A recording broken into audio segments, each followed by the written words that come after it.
magandang umaga.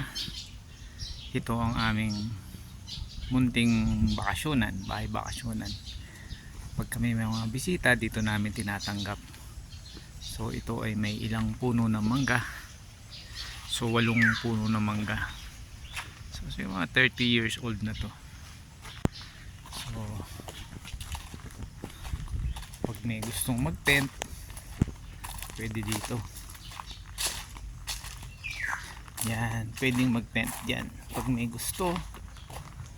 So tabi yan ng aming munting grotto ng mahal na inang birhen. So ayan siya, hindi ko na nililinis. So meron din tayong mga magic berry dito. So ayan, yan na ating magic berry katabi ng ating campsite. Campsite ba o pwedeng mag tent, pero meron din akong panlagay na mini swimming pool dyan. Ayan yung aking mga mulberry dito. So unti-unti natin ito inaayos. Meron tayong maliit na swimming pool. Ito ay almost 4 meter by 7 meter. So ayan, so brown out, hindi gumagana ang ating filter. Maglilinis sana tayo. So ayun yung ating floating chlorinator. So ayan yung hagdanan niya. So ayan, so meron din tayong dalawang maliit na tipi kubo. Ayan. So may mga solar light pala tayo dito para sa gabi. Ayan o. Ayan ang ating mga, yan ang ating tipi na kubo. So yan, yan po katabi ni Bingo, ang ating Belgian Malinois na tagabantay dito. Ay, hindi ko napasan. So yan ang ating tipi. So malaki din to, pwedeng 3, 4 na tao na gustong mag-overnight. Yun, ang ating ilaw ay solar.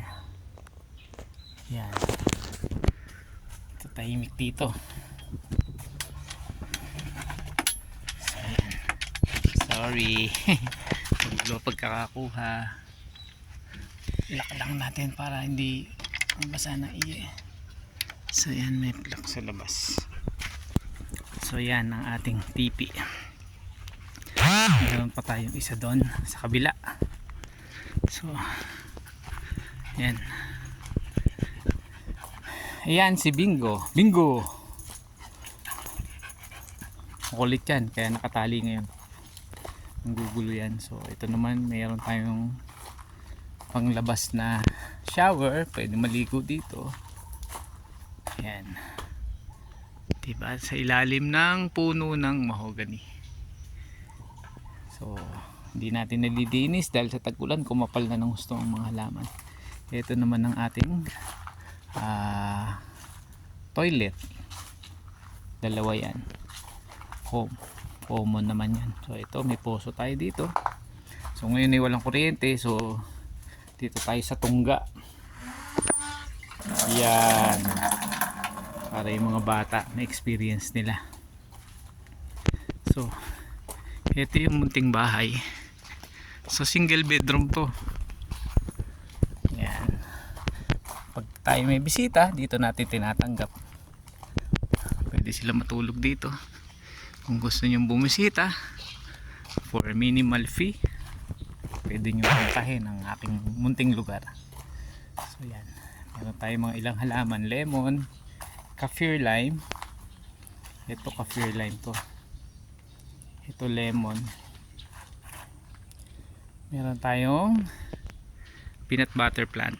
Peanut butter tree to sorb.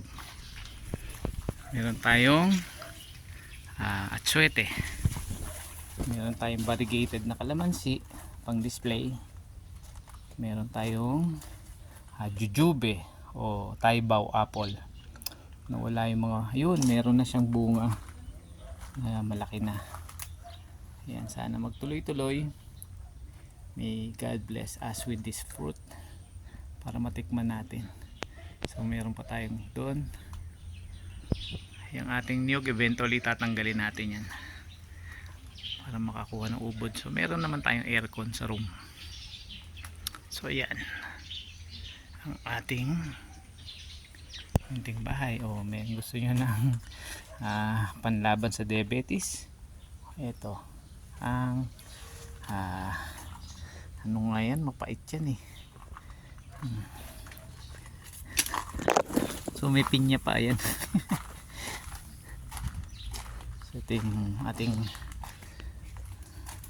may dining area. So may maliit na kitchen, nandun toilet and bath na main. So ayan. So para sa room, tingnan natin sa taas. Ay. So ito ay gawa ni tawag dito, nalimutan ko na gumawa. But anyway, taga Santa Cruz po ang gumawa ng bahay na to. So ito ay mula sa lumang kahoy. So ayan po, lagyan po natin ng tarapal kasi minsan po sobrang lakas ng ulan, pinapasok ng tubig. So ayan, pwede kang tumambay dito. May dalawang ambassador chair dito. So makikita mo naman sa kaliwa, yan ang bundok ng, nako hindi ko kabisado ang bundok na yan. Kalamansian yan ng aking kapitbahay, kamag-anak ng aking misis. So yan, madawag. Ito yung bahay natin. Ito tayong tatanggap. So single bedroom lang to. Buksan natin siya kasi nakalak. Makita nyo yan, may takip lang.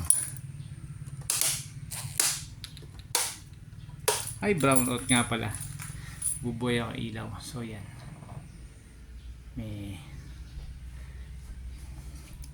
so yan ang ating simpleng bahay.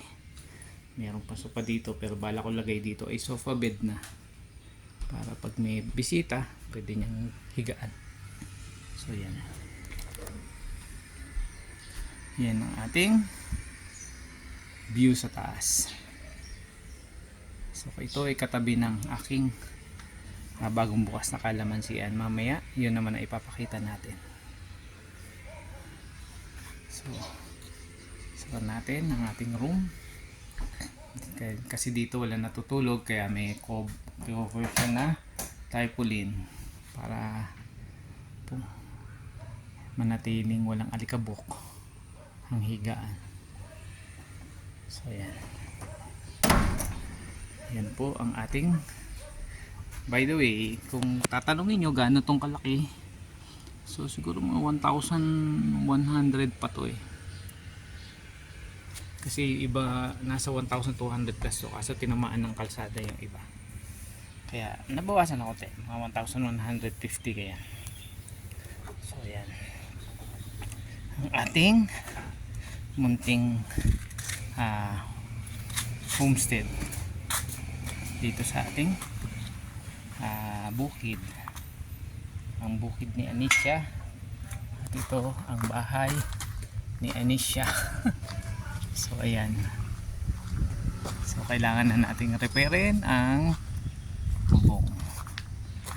Hindi naman yan natulo, nga lang yung kanya mga shingles may mga natatanggal na. So ayan ang bahay. Gusto nyo mag swimming, pwede dito. So ayan, tuloy unti-unti nating inaayos. So ayan yung overall. Iniisipan natin kung ano ilalagay natin. Kaunti lang kayo, pwede naman dito. So ayan ang ating munting bakasyonan.